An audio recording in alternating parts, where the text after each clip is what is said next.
चलिए, very good evening बेटा, very good evening students.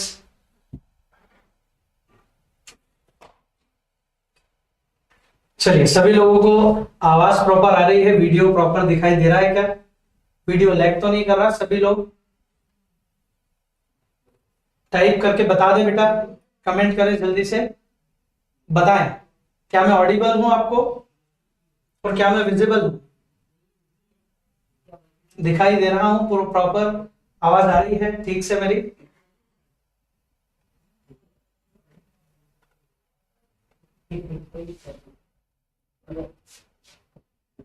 Shivesh, Shivesh का गुड मॉर्निंग हो रहा है, सोकर उठकर आ रहा है अभी।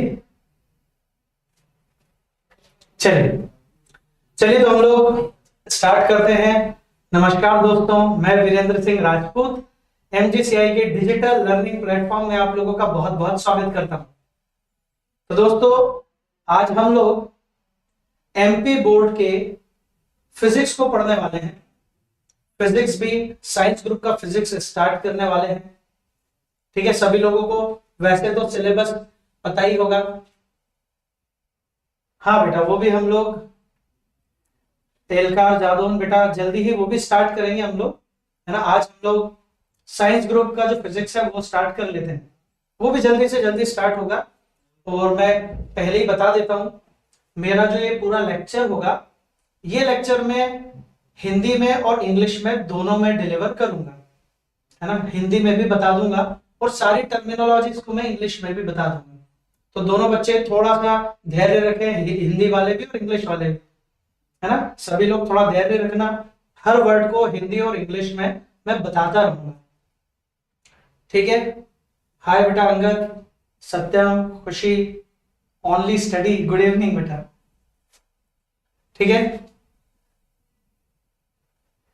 नहीं बेटा, एग्जाम में बिल्कुल बाहर नहीं जाएगा, एग्जाम में कैसे बाहर जाएगा। चलिए हम लोग स्टार्ट कर देते हैं फिजिक्स को। हम लोग जो फिजिक्स अभी पढ़ने वाले हैं बेटा, ये फिजिक्स साइंस ग्रुप का फिजिक्स है, एग्रीकल्चर ग्रुप का फिजिक्स हम बाद में पढ़ाऊंगा मैं, है ना, ठीक है। हम लोग बाद में थोड़ा सा पढ़ेंगे। साइंस ग्रुप का जो फिजिक्स है उसका सिलेबस वैसे तो आप लोगों को पता ही होगा, फिर भी मैं आपको एक बार दिखा देता हूं। हमारे पास साइंस ग्रुप के फिजिक्स में टोटल ये 9 यूनिट्स है, 9 यूनिट्स है। कौन कौन सी है? सबसे पहला इलेक्ट्रोस्टैटिक्स है, current electricity, MEC magnetic effect of current, धारा का चुंबकीय प्रभाव, ईएमआई बोलते हैं इसको, विद्युत चुंबकीय प्रेरण, इलेक्ट्रोमैग्नेटिक इंडक्शन और एसी अल्टरनेटिंग करंट। एक यूनिट है यूनिट नंबर 5 इलेक्ट्रोमैग्नेटिक वेव्स, विद्युत चुंबकीय तरंगे। उसके बाद हमारी यूनिट है ऑप्टिक्स, यानी हम टोटल लाइट की स्टडी करने वाले हैं इसमें।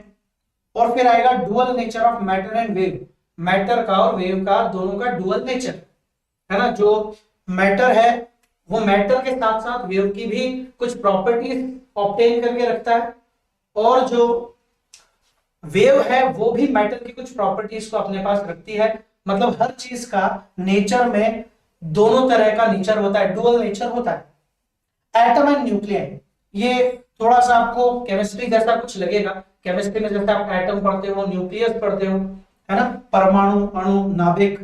और लास्ट है इलेक्ट्रॉनिक डिवाइसेस, इलेक्ट्रॉनिक युक्तियां, जिसमें हम लोग सेमीकंडक्टर्स वगैरह को पढ़ेंगे, ठीक है। सर सत्यम 11th क्लास, अभी तो बेटा हम लोग 12th क्लास का फिजिक्स पढ़ रहे हैं बोर्ड एग्जाम्स के लिए, है ना। 11th के लिए भी हम जल्दी से सोचेंगे कब से स्टार्ट करें, ठीक है। अभी 12th का हम लोग ध्यान रखें यहीं पे।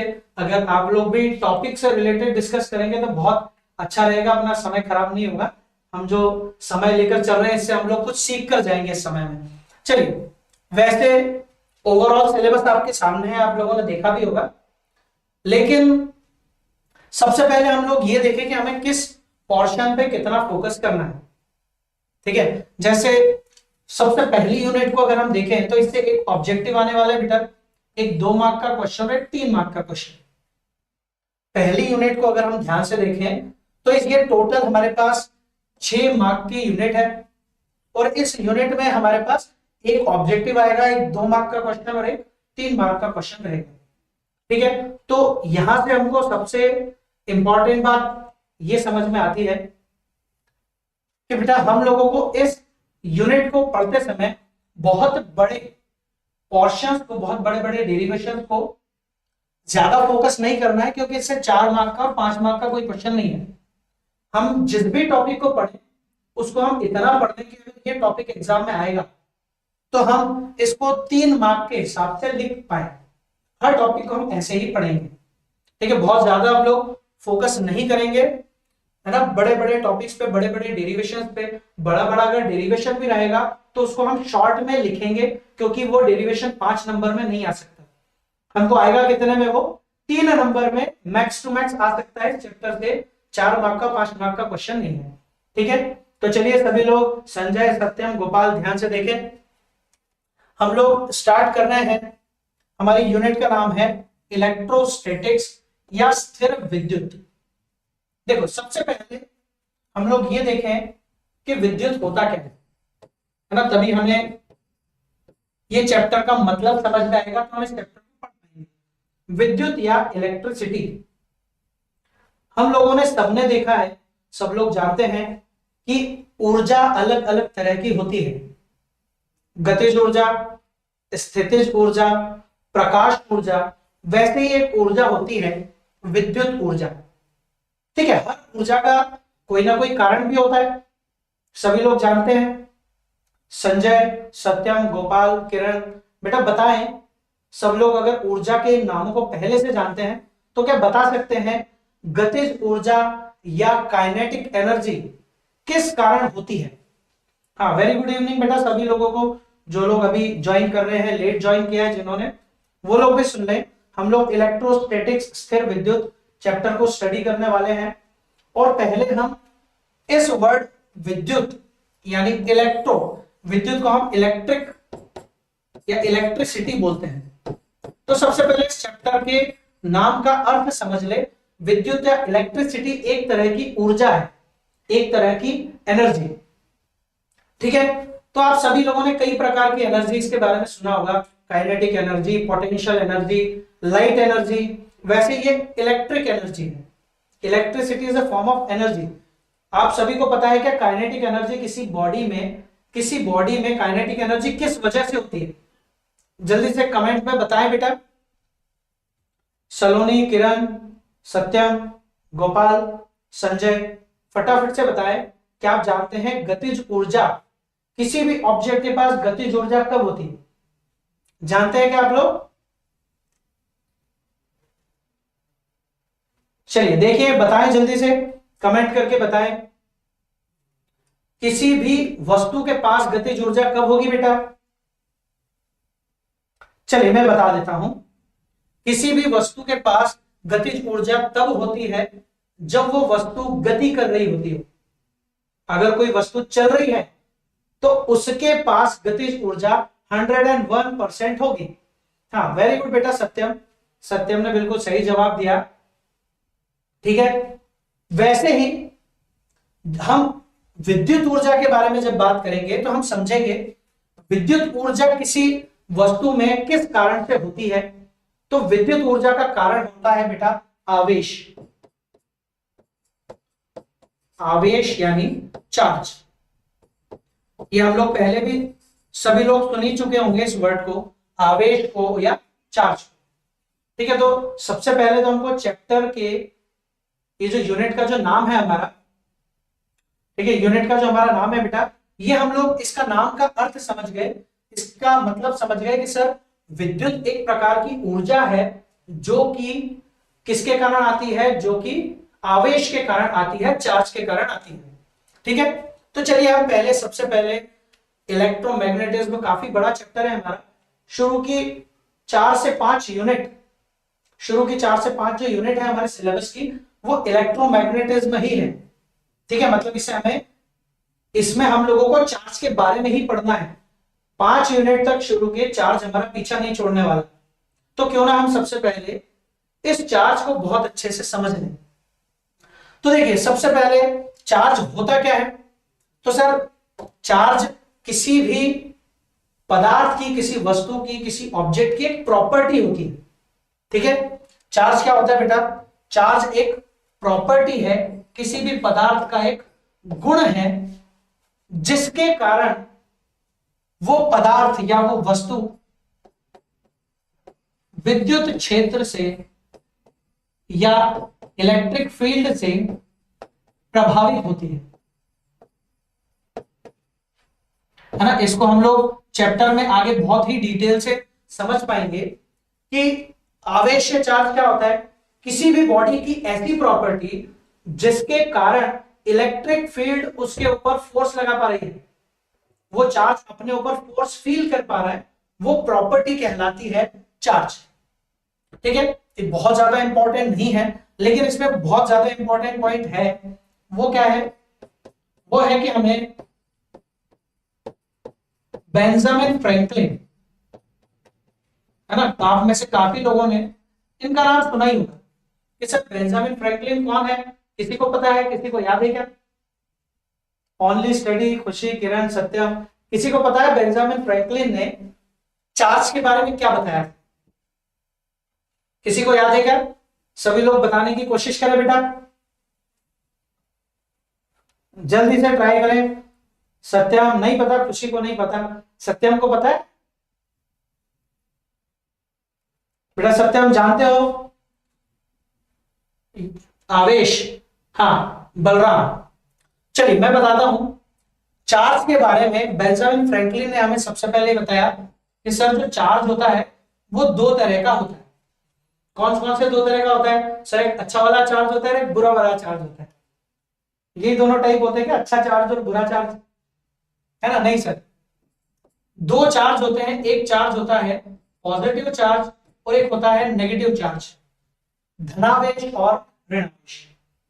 दो तरह के आवेश प्रकृति में पाए जाते हैं, जिसे बेंजामिन फ्रैंकलिन ने नाम दिया धनावेश और ऋणावेश। और भी कुछ बातें इन्होंने बताई।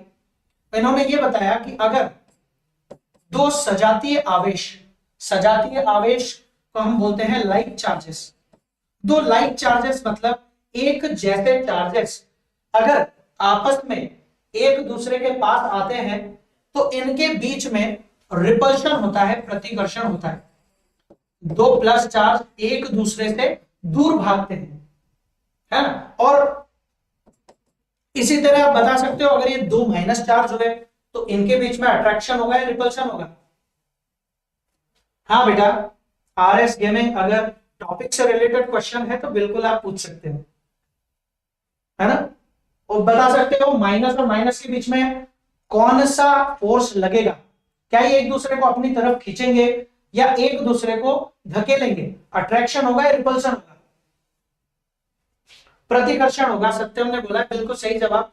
अंगद थोड़ा सा चूक गया जवाब देने में। देखो मैंने बोला लाइक चार्जेस मतलब एक जैसे चार्जेस, सजातीय आवेश, एक ही जैसे आवेश के बीच में हमेशा रिपल्सन होता है, प्रतिकर्षण होता है। ठीक है, माइनस और माइनस के बीच में भी क्या होगा?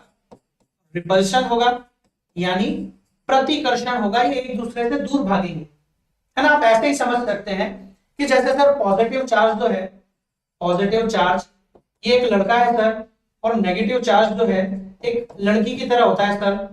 तो पॉजिटिव और पॉजिटिव, क्या इन दोनों की हम लोग मैरिज करा सकते हैं, क्या शादी करा सकते हैं? नहीं सर, प्लस और प्लस तो एक दूसरे को रिपेल करेंगे, इन दोनों को हम लोग इंगेज नहीं करा सकते आपस में, है ना? इस mass is equivalent to weight. बेटा मास और वेट में थोड़ा सा डिफरेंस है, बाकी डिफरेंट चैप्टर का है, अलग से एक चैप्टर का ग्रेविटेशन का, तो हम लोग जब उसको पढ़ेंगे तो मैं उसमें और डिटेल में बता दूंगा। अभी हम लोग इस चैप्टर पे ही रखते हैं, फोकस नहीं भटकाते।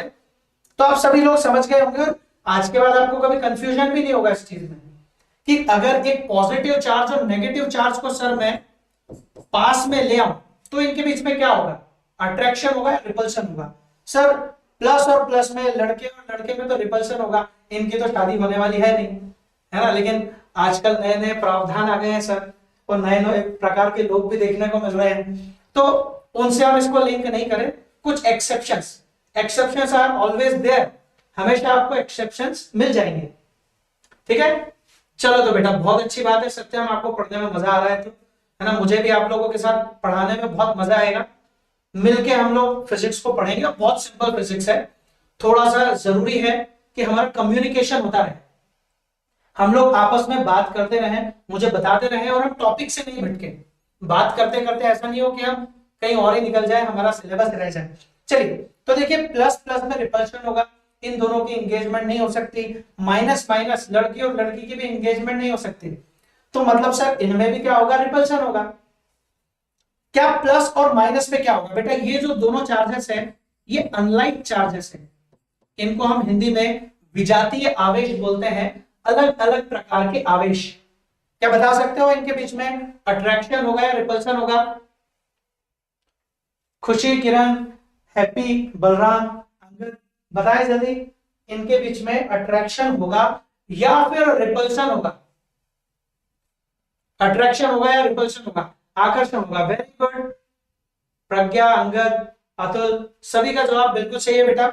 इन लोगों के बीच में, इन दोनों चार्जेस के बीच में अट्रैक्शन होगा, आकर्षण होगा। ये एक दूसरे को अपनी ओर आकर्षित करेंगे, एक दूसरे को अपनी तरफ पकड़कर खींच लेंगे। ठीक है बेटा, चलिए तो सबको ये बात क्लियर हो गई सर कि इलेक्ट्रिक चार्ज पढ़ना जरूरी इसलिए है क्योंकि हमारे शुरू के जो यूनिट्स आप पढ़ोगे ना उसमें आपको ये बहुत काम में आने वाला है। तो हमको बेसिक बात समझ में आ गई सर, विद्युत आवेश जो है इलेक्ट्रिक चार्ज ये दो तरह का होता है, ऐसा हमको बताया बेंजामिन फ्रैंकलिन ने। इन्होंने कहा कि चार्ज दो तरह के होते हैं, पॉजिटिव और नेगेटिव।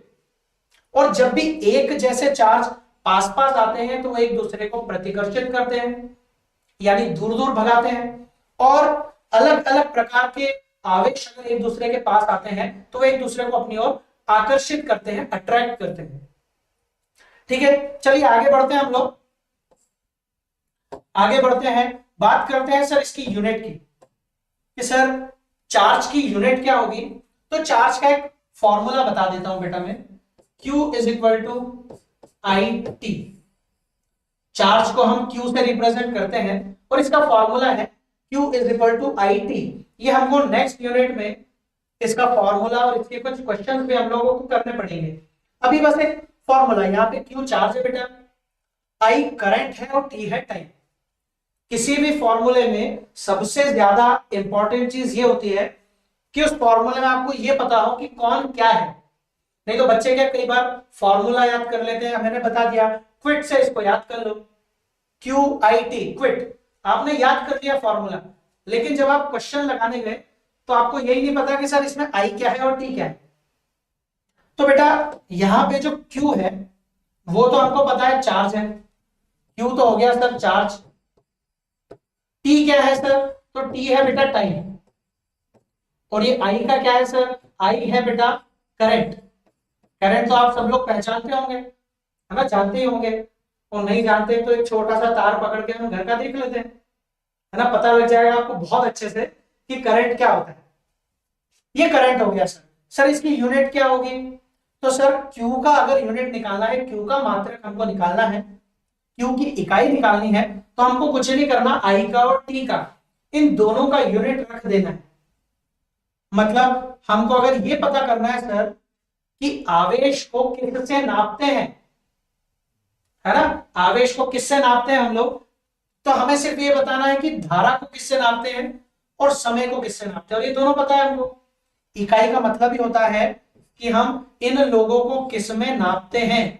ठीक है, जैसे सबसे पहले I है, I मतलब करंट है सर, धारा है। और धारा को किस में नापते हैं अपन, धारा को नापते हैं बेटा हम लोग एम्पियर में। अंगद को बड़ा मजा आया, है ना, एम्पियर में हम इसको नापते हैं। तो सर धारा का मात्रक हो गया एम्पियर। और T जो है टाइम है, टाइम यानी समय, समय को नापते हैं हम सेकंड में, तो ये हो गया एम्पियर सेकंड।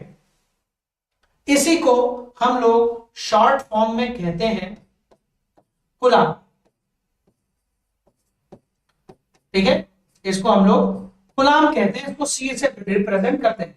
तो हम लोग आगे पूरे इलेक्ट्रोमैग्नेटिज्म में जब तक चार्ज आएगा, है ना, जब तक भी हम लोग इसको पढ़ेंगे, आवेश को पढ़ेंगे, तो उसको नापेंगे किसमें बेटा, कूलम में। और कूलम होता क्या है, कूलम होता है सर एम्पियर सेकंड, है ना, कभी किसी ऑब्जेक्टिव में आ जाए। चलिए इसका विमीय सूत्र बनाना सर, तो विमीय सूत्र बेटा इसका अपने को याद करना बहुत आसान रहेगा। इसका विमीय सूत्र याद करना, जैसे देखो विमीय सूत्र का मतलब यह है कि सर इनको शॉर्ट फॉर्म में किससे दर्शाते हैं। मात्रक और विमीय सूत्र में बच्चे बड़ा कंफ्यूज होते हैं। मात्रक पूछा जाता है विमीय सूत्र निकाल देता है, बच्चे को विमीय सूत्र पूछा जाता है तो वो मात्रक निकाल देता है। तो मैं शुरू से बच्चों से बोलता हूं, आदत डाल लें, जब भी कोई मात्रक पूछे तो फॉर्मूला देखें और अपने आप से पूछें कि बेटा इसको हम किस में नापते हैं, करंट को किससे नापते हैं, या करंट को किससे हम लोग नापेंगे। ये सवाल पूछेंगे तो हमारा मात्रक बन जाएगा। और इसी फॉर्मूले को देखकर अगर मैं ये पूछूं कि सर इसको किससे दर्शाते हैं, इसका शॉर्टकट क्या है, सिंबल क्या है इसका, तो करंट को हम ए से दर्शाते हैं, एम्पियर के ए से।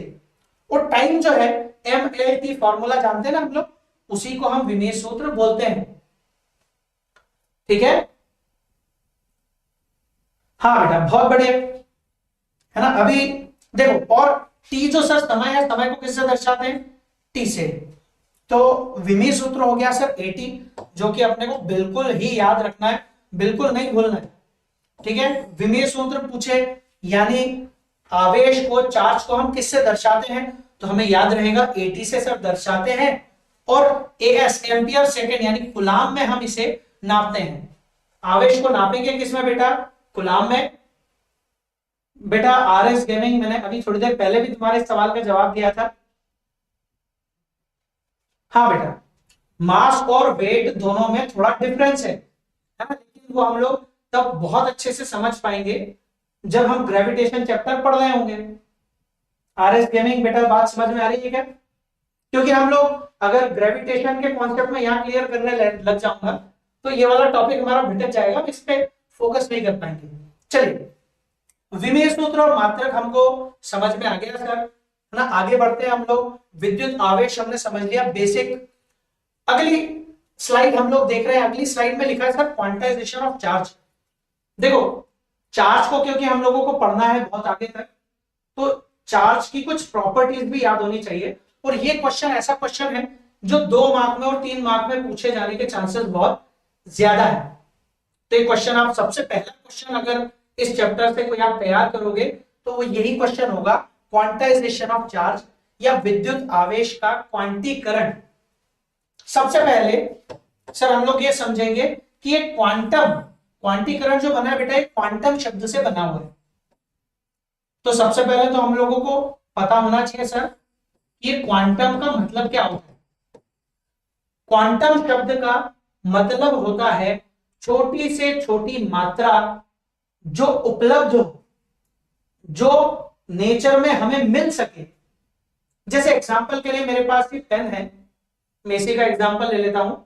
ये हमारे पास पेन है और अगर मैं आपसे कहूं कि आपको छोटे से छोटा पेन क्या मिलेगा, तो वो ये एक पेन है सर, इससे छोटा पेन आपको नहीं मिलेगा, इस तरह का पेन। तो पेन का ये क्वांटम हो गया बेटा। क्वांटम का मतलब समझ में आ रहा है? इस दुनिया में किसी पदार्थ की सबसे छोटी मात्रा जो उपलब्ध है उसको हम लोग कहते हैं, है ना, उसको हम लोग क्या कहते हैं बेटा, उसको हम लोग कहते हैं क्वांटम, उस पदार्थ का क्वांटम। जैसे पेन का क्वांटम का मतलब होता है कि पेन की सबसे छोटी मात्रा जो उपलब्ध हो, जो अवेलेबल हो, उसे हम लोग क्या कहेंगे, पेन का क्वांटम।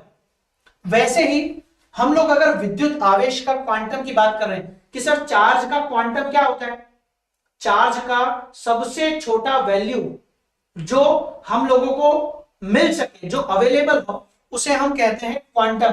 तो चार्ज का क्वांटम होता है सर चार्ज की सबसे छोटी मात्रा जो हम लोग नेचर में हमको मिल सकती है, वो होती है सर एक इलेक्ट्रॉन पे जितना चार्ज होता है, वो एक इलेक्ट्रॉन पे जो चार्ज होता है वो सबसे छोटा चार्ज है। उससे छोटा चार्ज हमें मार्केट में अवेलेबल नहीं होता, ठीक है, हमें नेचर में कहीं नहीं मिलता। एक इलेक्ट्रॉन पर जितना चार्ज होता है उससे छोटा चार्ज।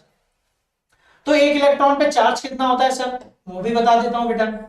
एक इलेक्ट्रॉन पे चार्ज होता है इतना, 1.6 10⁻⁻19 कूलम, है ना। ये वैल्यू इन जनरल वैसे बच्चों को याद रहती ही है।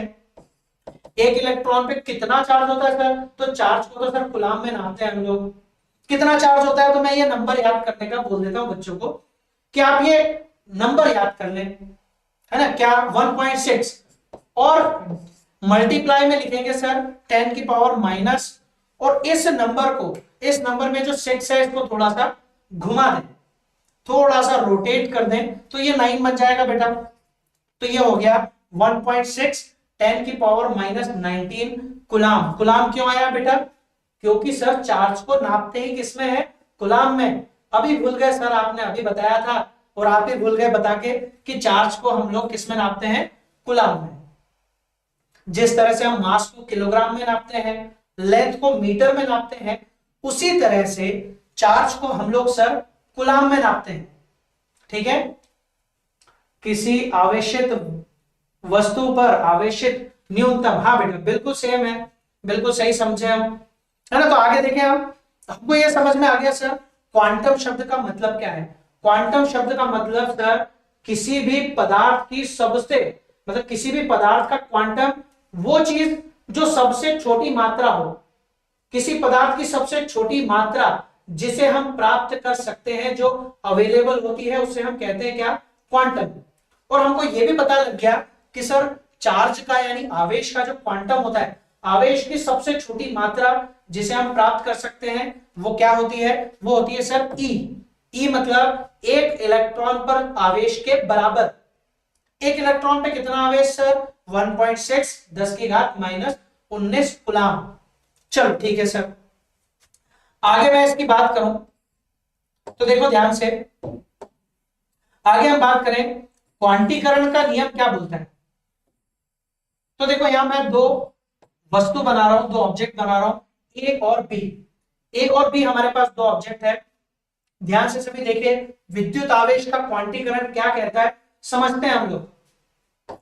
ठीक है, पहले हम मान लेते हैं कि सबसे छोटा आवेश सर जो हम लोग प्राप्त कर सकते हैं वो ई के बराबर होता है। तो हम लोग मान लेते हैं कि ए ने बी को एक इलेक्ट्रॉन दे दिया है। ठीक है, ए ने बी को एक इलेक्ट्रॉन दे दिया है। सभी बच्चे सबसे पहले तो मुझे यह बताएं, आयुष को मजा आ रहा है, ओम को भी, सत्यम, चलिए बताएं सबसे पहले। आप लोग केमिस्ट्री में भी पढ़ते हैं थोड़ा बहुत, केमिस्ट्री मेरे को भी आता है, मैं भी जानता हूं थोड़ी बहुत केमिस्ट्री। तो मैं भी एक क्वेश्चन पूछ लेता हूं तुमसे केमिस्ट्री का। मुझे ये बताओ, तेजपाल, तेजपाल फटाफट से मेरे को ये बताएगा कि एक इलेक्ट्रॉन अगर ये पदार्थ दान कर देता है, ए ने अगर एक इलेक्ट्रॉन दे दिया तो ए के ऊपर कैसा चार्ज आएगा? प्लस चार्ज आएगा या माइनस चार्ज आएगा? फटाफट से बताएगा तेजपाल, जल्दी से बताएं। है ना, अतुल का जवाब सबसे पहले आया है, अतुल ने बताया है। खुशी ने, अर्जुन ने, हैप्पी ने, सबने गलत जवाब दिया है। तेजपाल का आंसर सही आया, सलोनी का भी आंसर आया सही आया है, अतुल ने भी सही जवाब दिया था। चार्ज आएगा प्लस, है ना। इसका भी कंफ्यूजन दूर कर देता हूं, है ना, क्योंकि कुछ बच्चों ने इसका गलत जवाब दिया है, इसलिए मैं उनको यही करेक्ट कर देता हूं।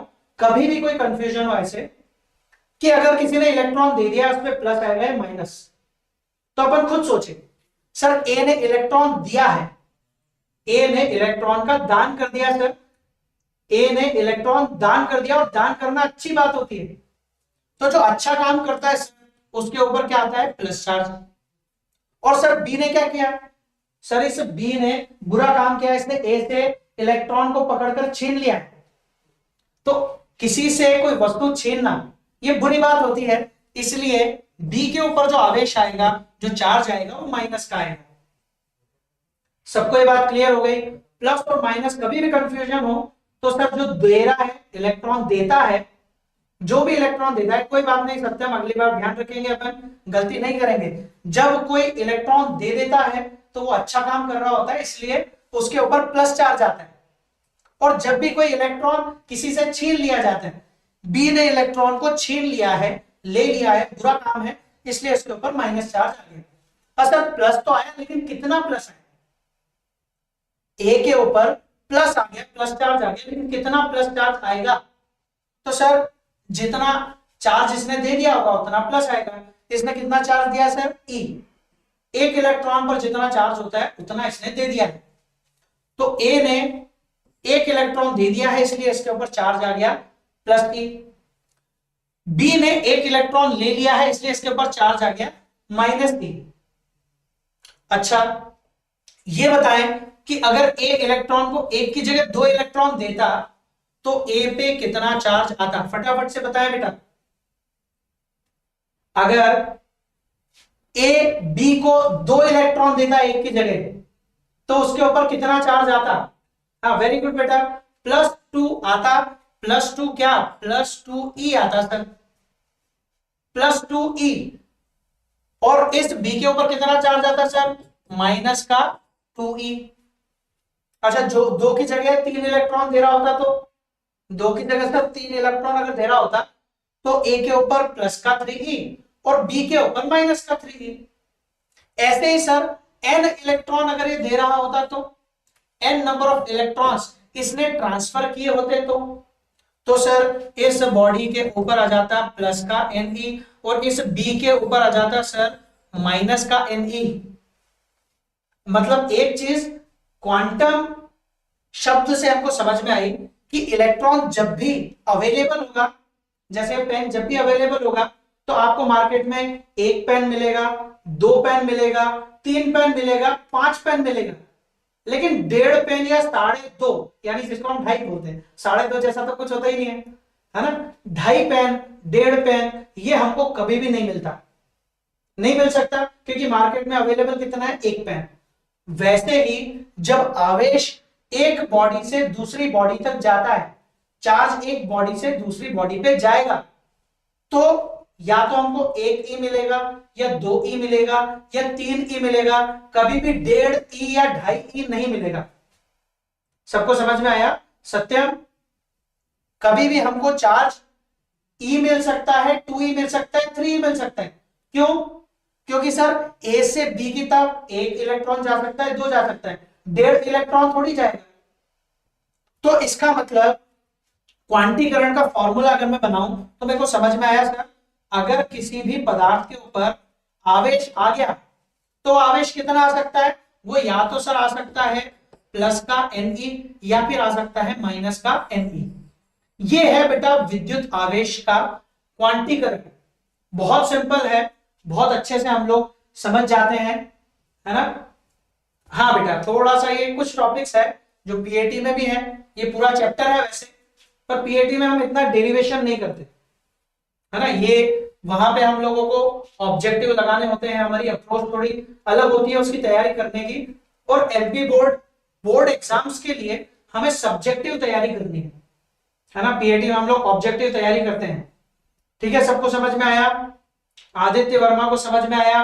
किसी ने इलेक्ट्रॉन दे दिया, रिलीज कर दिया तो उस पर पॉजिटिव, और किसी ने इलेक्ट्रॉन छीन लिया तो उस पर नेगेटिव। आदित्य, कोई कंफ्यूजन नहीं है? चलिए अब देखो, हमको समझ में आया सर विद्युत आवेश का क्वांटीकरण का फॉर्मूला होता है Q बराबर ±Ne। यह विद्युत आवेश का क्वांटीकरण है। दुनिया में सर किसी भी पदार्थ के ऊपर आवेश अगर आया, आवेश मतलब Q, चार्ज, अगर दुनिया में किसी भी पदार्थ के ऊपर आवेश Q हो तो वो कितना होगा? वो एक इलेक्ट्रॉन पे जितना आवेश होता है सर उसके मल्टीपल के फॉर्म में होगा, उसका n गुना होगा। यहां n क्या है सर? तो n सर 1 हो सकता है, 2 हो सकता है, 3 हो सकता है, कोई भी पूरी संख्या हो सकती है, कोई भी पूरी संख्या, 1 2 3 4 5 से 100 500 1000 2000 1 लाख 50 करोड़, कितना भी इनफाइनाइट हो सकता है। लेकिन शर्त क्या है? शर्त यह है कि ये जो n है ये पूरी संख्या होनी चाहिए, ये एक इंटीजर होना चाहिए। ठीक है, और ये जो n है क्या नहीं होना चाहिए सर? ये कोई भी आधी अधूरी संख्या नहीं होनी चाहिए सर। 1/2, 3/2, 5/2 यानी आधा, 1.5, 2.5, ऐसी कोई संख्या, कोई आधी अधूरी संख्या, कोई फ्रैक्शनल नंबर नहीं होना चाहिए। ऐसा कोई वैल्यू नहीं होना चाहिए जो p/q के फॉर्म में हो। सबको बात क्लियर है? ऐसा क्यों हो रहा है, समझ में आया क्या? हाँ बेटा, जल्दी से देखें इधर, सबको समझ में आ गया होगा। विद्युत आवेश का क्वांटीकरण हमको सर ये बताता है कि किसी भी पदार्थ पर अगर आवेश आया, चाहे वो चार्ज हो प्लस चार्ज या फिर माइनस चार्ज, तो वो हमेशा एक इलेक्ट्रॉन पर जितना चार्ज होता है, एक इलेक्ट्रॉन पर जितना आवेश होता है, उसके इंटीजर मल्टीपल के बराबर होगा। ठीक है, क्या बोल रहा है AK47। हाँ AK47 मेरे स्टूडेंट्स, सारे ही स्टूडेंट्स बहुत स्पेशल है मेरे लिए बेटा। ठीक है, तो ये हो गया सर विद्युत आवेश का क्वांटीकरण। मतलब सर इलेक्ट्रॉन का स्थानांतरण करोगे तो एक इलेक्ट्रॉन, दो इलेक्ट्रॉन, तीन इलेक्ट्रॉन तो ट्रांसफर किए जा सकते हैं, लेकिन कभी भी कहीं 1.5 इलेक्ट्रॉन, 2.5 इलेक्ट्रॉन, 3.5 इलेक्ट्रॉन नहीं जाएंगे। सबको क्लियर है? चलिए, तो हम लोग इस स्लाइड को भी देख लेते हैं। स्लाइड में क्या है? स्लाइड में हमको क्लियर हो गया, प्रत्येक आवेशित पदार्थ पर आवेश की सर जो मात्रा होगी वो एक इलेक्ट्रॉन पर जो आवेश है, एक इलेक्ट्रॉन पे कितना आवेश है सर? E। उस मात्रा के पूर्ण गुणज होती है, उसका मल्टीपल होती है। ठीक है, इसका फॉर्मूला क्या है sir? Q is equal two plus minus ME। यहां पे E की जो वैल्यू है होती है 1.6 10 की पावर माइनस 19 कूलम। चलिए आगे देखते हैं बेटा, आगे देखते हैं हम लोग। नेक्स्ट स्लाइड में है कूलम का नियम। अब ये कूलम का नियम क्या है सर? तो बेटा सभी लोगों ने एक बात सभी लोगों ने देखी होगी, हम लोग अभी अभी पढ़ के आए हैं, बेंजामिन फ्रैंकलिन ने क्या बताया था? बेंजामिन फ्रैंकलिन ने दो बातें बताई थी। बेंजामिन फ्रैंकलिन ने हमको पहली बात तो ये बताई थी सर कि आवेश दो तरह का होता है, एक होता है धनावेश और एक होता है ऋणावेश। और दूसरी बात ये बताई थी सर कि धनावेश और धनावेश में, प्लस और प्लस में क्या होता है? याद है बच्चों को कि भूल गए? कूलम ने दुनिया के किन्हीं भी दो आवेशों के बीच में, किन्हीं भी दो, अच्छा वीडियो में बेटा आदित्य, आदित्य, खुशी, सबको वीडियो प्रॉपर नहीं आ पा रहा है क्या? अंगद बताएं, और भी बच्चों को वीडियो में प्रॉब्लम आ रहा है? जल्दी से बताएं। मैं मेरी तरफ से वीडियो में कोई लैग मुझे दिखाई नहीं दे रहा है। हो सकता है थोड़ा बहुत नेटवर्क का इशू है, लेकिन दो चार बच्चों का प्रॉब्लम आ रहा है, तो हो सकता है मेरी तरफ से भी कोई दिक्कत हो। देख लेते हैं।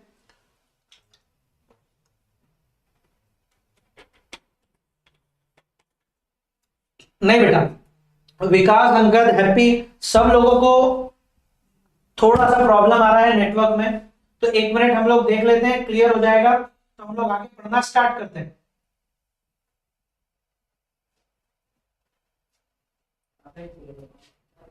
आदित्य स्टडी, अंगद, आदित्य वर्मा क्लियर हो गया बेटा? विकास अब क्लियर है? बहुत बढ़िया बेटा। चलिए तो हम लोग स्टार्ट करते हैं।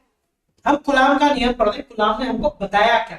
सबसे पहली चीज देखिए, एक क्वेश्चन आपने प्रिपेयर कर ले आज क्लास के खत्म होते ही। सबसे पहले पहला क्वेश्चन हम क्या प्रिपेयर करेंगे? क्वांटाइजेशन ऑफ चार्ज, विद्युत आवेश का क्वांटीकरण। और दूसरा क्वेश्चन जो हम लोग स्टार्ट करेंगे पढ़ना वो होगा कूलम का नियम। ये भी 2 मार्क में और 3 मार्क के क्वेश्चन में आसानी से बनाया जा सकता है। चलिए, कूलम का नियम क्या बताता है सर? तो सर बेंजामिन फ्रैंकलिन ने बताया कि दो आवेशों के बीच में कौन सा बल लगता है, आकर्षण बल या प्रतिकर्षण बल। और कूलम ने हमको यह बताया कि दो आवेशों के बीच, दो चार्जेस के बीच में कितना बल लगता है ना? कितने न्यूटन का बल लगता है। फोर्स को हम लोग न्यूटन में नापते हैं। तो कूलम ने क्या बताया? मान लो हमारे पास दो चार्जेस है, ये चार्ज जो है इसको हम बोलते हैं चार्ज Q1, और ये जो चार्ज है बेटा ये चार्ज है सर Q2। और दोनों चार्ज कितनी दूरी पर रखे हुए हैं? दोनों चार्ज के बीच की डिस्टेंस है सर R। तो दो चार्ज है जो एक दूसरे से R डिस्टेंस पे रखे हुए हैं, R दूरी पर रखे हुए हैं। बहुत ध्यान से हम लोग सुनेंगे। कूलम ने दो बातें बताई और उन दोनों बातों को मिलाकर एक समीकरण बना दिया। ध्यान से देखें, कूलम ने सबसे पहली बात तो यह कही कि बेटा इन दोनों आवेशों के बीच में जो बल लग रहा है वो इस बात पे निर्भर करता है कि इन दोनों चार्जेस की वैल्यू कितनी है, इन दोनों आवेशों का परिमाण कितना है, मैग्नीट्यूड कितना है। इनकी वैल्यू, परिमाण का मतलब होता है बेटा वैल्यू, बड़ी वैल्यू है या छोटी वैल्यू है, इसका परिमाण बड़ा है या छोटा है। ठीक है, तो पहली बात क्या बताई गुलाम ने कहा कि किन्हीं भी दो चार्जेस के बीच में लगने वाला जो आकर्षण या प्रतिकर्षण का बल है, अट्रैक्शन और रिपल्शन का फोर्स, वो सर उन दोनों चार्जेस की वैल्यू के मल्टीप्लाई पे डिपेंड करता है।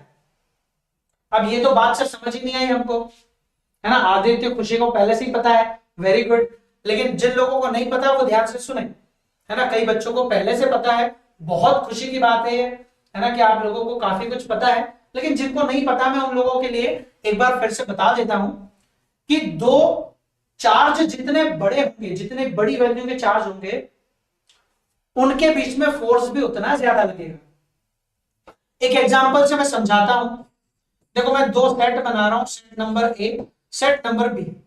मान लो एक चार्ज है 2 कूलम का सर, और एक दूसरा चार्ज इससे 1 सेंटीमीटर दूर रखा हुआ है, वो है 3 कूलम का चार्ज, 3 कूलम का चार्ज।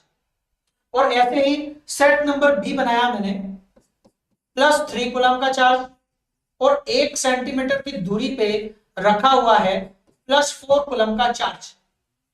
आप लोगों को यह बताना है कि सेट ए में प्रतिकर्षण ज्यादा होगा या सेट बी में प्रतिकर्षण ज्यादा होगा, जल्दी से बताएं। इन दोनों चार्जेस में रिपल्शन ज्यादा लगेगा या इन दोनों चार्जेस में रिपल्शन ज्यादा लगेगा? बी में ज्यादा लगेगा। वेरी गुड आदित्य, विकास, है ना, वेरी गुड बेटा, है ना। अब ऐसा क्यों हो रहा है सर? तो अभी अभी सर आपने पढ़ाया है हमको कि दो चार्जेस के बीच में, दो आवेशों के बीच में जो बल लग रहा है वो इस बात पे निर्भर करता है कि उनकी वैल्यूज कितनी है, उनके वैल्यू के मल्टीप्लाई पे डिपेंड करता है। और देखो इन दोनों का जो रिलेशन है, समानुपाती का रिलेशन है, सीधा सीधा रिलेशन है, डायरेक्टली प्रोपोर्शनल बोलते हैं हम इसे।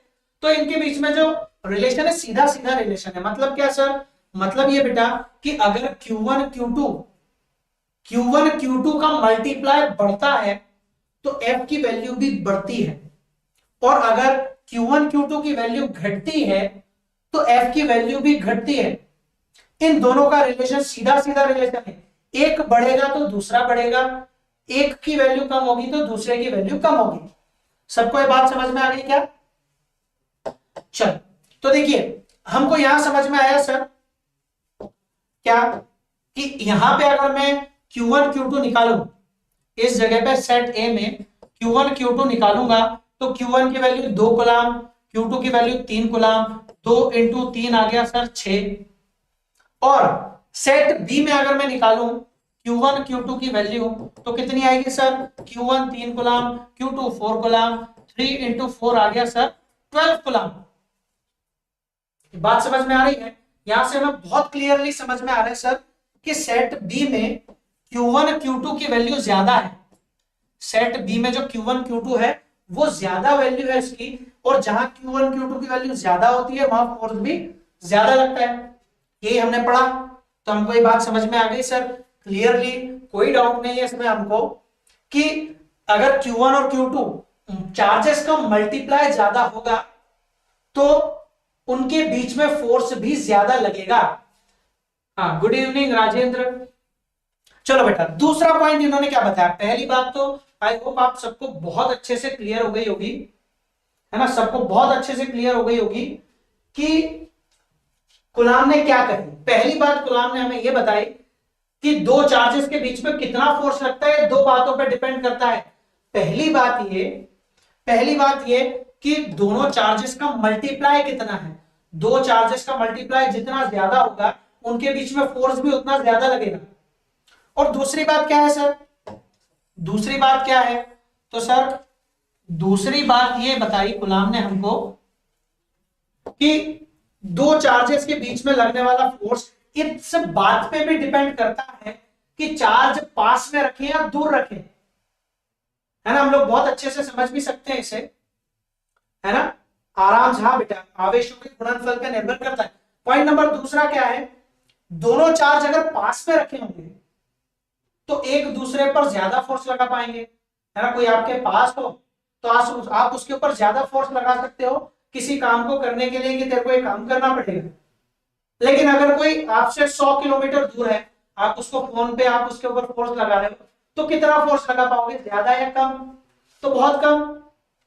जब कोई चीज पास में होती है तो उस पर ज्यादा फोर्स लगता है, और कोई चार्ज दूर होगा तो उस पर कम फोर्स लगता है। यह बताया कूलाम ने अपने दूसरी बात में। कूलाम ने दूसरी बात बताई कि दोनों चार्ज के बीच में लगने वाला जो फोर्स है बेटा, वो इनके बीच की डिस्टेंस के स्क्वायर पर डिपेंड करता है। केवल डिस्टेंस पे भी नहीं, डिस्टेंस के स्क्वायर पे, मतलब तेजी से, व्युत क्रमानुपाती। व्युत क्रमानुपाती बेटा, व्युत क्रमानुपाती का मतलब इन दोनों का रिलेशन उल्टा रिलेशन है। समानुपाती और व्युत क्रमानुपाती को हम कैसे समझ सकते हैं? समानुपाती का मतलब सीधा सीधा संबंध, एक खुश तो दूसरा खुश, एक दुखी तो दूसरा दुखी, है ना, दोस्तों का रिश्ता। और ये जो व्युत्क्रमानुपाती है ये दुश्मनों का रिश्ता है ना, उल्टा संबंध है। अगर दूरी कम हो गई तो फोर्स बढ़ जाएगा, और दूरी बढ़ गई तो फोर्स कम हो जाएगा। सबको क्लियर है? जैसे एग्जांपल के लिए मैं फिर से सेट ए और सेट बी बना देता हूं।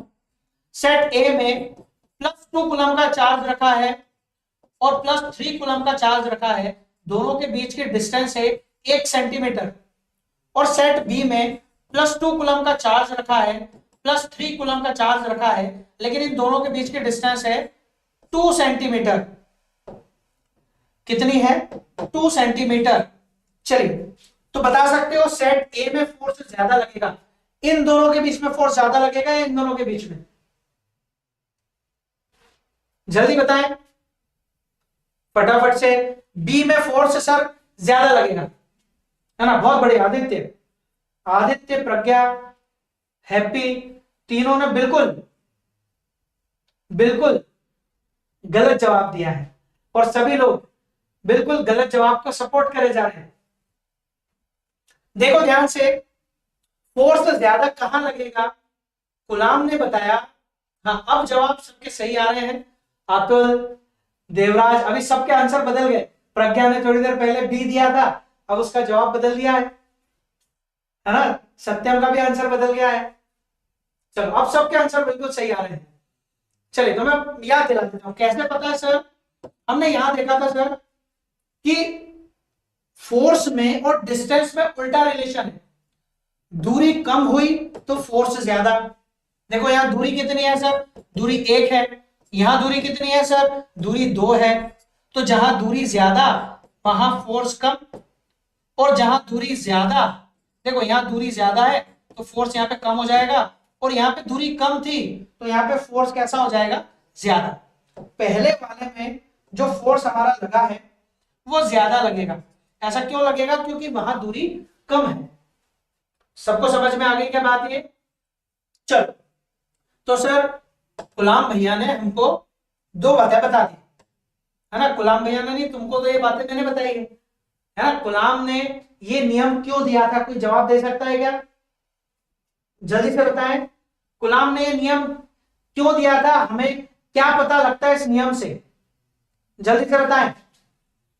खुशी, स्टडी मोटिवेशनल, साक्षी, विकास, आदित्य, किसी को याद है? किसी को पता है? मैंने अभी थोड़ी देर पहले ही बताया था बेटा, याद करने की कोशिश करें। बेंजामिन फ्रैंकलिन ने बताया था कि सर 2 चार्ज के बीच में अट्रैक्शन होगा या रिपल्शन होगा, और कूलाम ने यह लॉ दिया था ताकि हमें यह बता सके कि 2 चार्जेस के बीच में कितना फोर्स लग रहा है। सबको याद आया, है ना? चलो, कोई बात नहीं बेटा, ध्यान से समझते हैं अपन। कूलाम ने नियम में सर 2 बातें बताई, याद करता हूं मैं। कूलाम के नियम ने सबसे पहली बात यह बताई कि किन्हीं भी 2 आवेशों के बीच में फोर्स लगता है सर, वो फोर्स सीधा सीधा संबंध रखता है Q1 Q2 से। अगर Q1 Q2 बढ़ेगा तो फोर्स बढ़ेगा। चलो, दूसरा देखिए, दूसरी बात क्या बताई इन्होंने? दूसरी बात ये बताई सर कि जो 2 चार्जेस के बीच में, 2 आवेशों के बीच में लगने वाला जो बल है, वो बल उनके बीच की दूरी पे भी डिपेंड करता है, पर दूरी से उल्टा संबंध रखता है। ये दोनों बातें हमने पढ़ ली थी। चलो, अब अपन लोग क्या करें, इन दोनों को मिला देते हैं, इन दोनों को मिला करके लिख देते हैं। गुलाम ने बताया F इस पे निर्भर करता है, F इस पे निर्भर करता है, फिर उन्होंने इसको मिलाकर कह दिया कि सर F दोनों पे निर्भर करता है, F Q1 और Q2 पे भी निर्भर करता है और बटे में R स्क्वायर पे भी डिपेंड करता है। सबको समझ में आया क्या? सबको क्लियर है? सत्यम, क्या वीडियो क्लियर नहीं आ रहा है क्या? शानू, अतुल, वीडियो क्लियर है क्या बेटा? कोई बच्चा कमेंट करके बता दे वीडियो क्लियर है। लिख दो वीडियो क्लियर है तो लिख दो क्लियर। ठीक है बेटा Aditya, thank you Aditya, uncle. चलिए, तो हम लोगों को गुलाम ने सर दो बातें बताई कि सर अगर दो आवेश है तो उनके बीच लगने वाला बल दो बातों पे निर्भर करता है। एक तो उन दोनों आवेशों के मान के गुणनफल पे निर्भर करता है और दूसरा उनके बीच की दूरी के वर्ग पे निर्भर करता है, यानी वर्ग के व्युत्क्रमानुपाती होता है।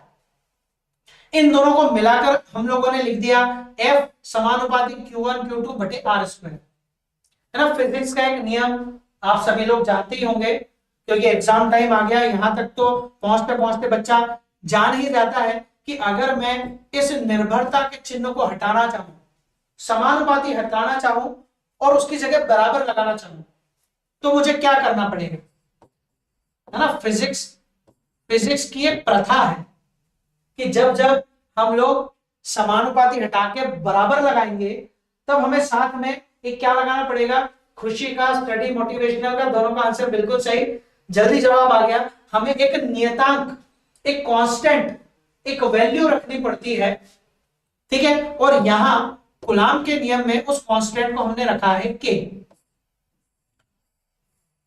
ठीक है। ये गुलाम के नियम का फॉर्मूला है। गुलाम का फॉर्मूला यही है, F इज इक्वल टू के Q1 Q2 बटे R स्क्वायर। सर इस के को बोलते क्या है सर?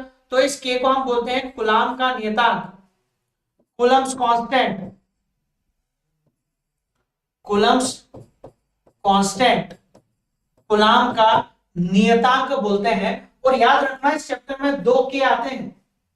गुलाम का जो कांस्टेंट है, कूलम्स कांस्टेंट, ये छोटा के आता है, स्मॉल लेटर्स में जो के आता है ये गुलाम का कांस्टेंट है, कूलम्स कांस्टेंट, ठीक है। ये जो छोटा के है सर, इसके बारे में और भी कुछ जानना जरूरी है क्या? बिल्कुल बहुत जरूरी है। छोटे के की वैल्यू वो हमें पता होनी चाहिए, है ना। मैं लिख देता हूं, चलो इसको हटाकर, इसको हटा करके और लिख देता हूं, ये वाला पोर्शन हटा देता हूं, इधर वाला, है ना। इस के बारे में बता देता हूं। फॉर्मूला याद रखें, एक तो कूलम के फॉर्मूले का, कूलम ने हमको फोर्स निकालना सिखाया था, दो चार्ज के बीच में कितना फोर्स लगता है, ठीक है। तो वो लगता है सर के Q1 Q2 upon R square. इस फॉर्मूले में सबको आप लोग पहचानते हैं। F तो सर फोर्स है, बल, दो आवेशों के बीच लगने वाला बल। के एक नियतांक है, एक संख्या है। नियतांक मतलब संख्या होती है, नियतांक एक संख्या है। Q1 और Q2 वो दो आवेश है, दो चार्ज है जिनके बीच में फोर्स लग रहा है, और R उन दोनों चार्ज के बीच की डिस्टेंस, ठीक है। इस के की हम बात कर रहे थे, तो के में क्या है सर? के की बेटा जो वैल्यू है, के को हम लोग सिंबल के फॉर्म में लिखते हैं 1/4 पाई एप्सिलॉन 0। के को हम लोग सिंबल के फॉर्म में, डेरिवेशन में कभी लिखेंगे तो इसकी वैल्यू नहीं लिखेंगे, ठीक है। डेरिवेशन में कभी हम लोग इसको लिखेंगे तो हम लिखेंगे 1/4 पाई एप्सिलॉन 0। यहां एप्सिलॉन क्या है बेटा? इसे हम विद्युतशीलता बोलते हैं, परमिटिविटी। एप्सिलॉन 0 जो है इसे वायु की या निर्वात की विद्युतशीलता बोलते हैं, परमिटिविटी बोलते हैं। सबको क्लियर है क्या बात? ये इसकी वैल्यू भी होती है बेटा 8.85 10 की पावर -12। कौन सा सिस्टम में? MKS सिस्टम में। आप सभी लोग जानते भी होंगे कि सर जब हम मापन करते हैं, किसी चीज को नापते हैं, ठीक है, हाँ, जब भी हम लोग किसी चीज का मापन करते हैं हम दो पद्धतियों का उपयोग करते हैं। एक तो सीजीएस और एक एमकेएस।